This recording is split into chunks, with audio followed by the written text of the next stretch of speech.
আমি আজি অসম ৰাজ্যিক NSUI ফালৰ পৰা এটা অৱস্থান ধৰ্মঘট কাৰ্যসূচী লৈছোঁ।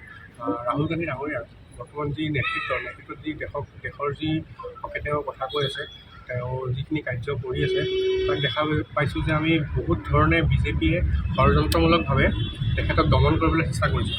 আমি তেওঁৰ সৈতে যিখিনি পাৰোঁ আমি যেনেকৈ বিচাৰিছোঁ যে তেওঁৰ সৈতে আমি হাতে হাত ধৰি আগুৱাই যাম।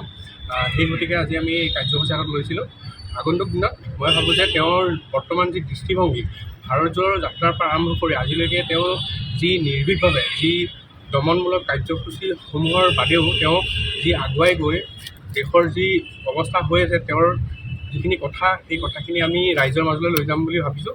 আৰু লগতে তেওঁৰ যি বৰ্তমান স্থিতি, তাৰ সৈতে আমি তেওঁৰ যি কথা বাৰ্তাবিলাক চলি আছে, তেওঁক যি MP ৰ পৰা গুচোৱা হৈছে, যি মেম্বাৰ অফ দ্য পাৰ্লিয়ামেণ্টৰ যিটো আপোনাৰ বৰ্তমান ৰায়দান চলি আছে, মই ভাবোঁ যে এইটো আকৌ উচ্চতম ন্যায়ালয়তো যাব।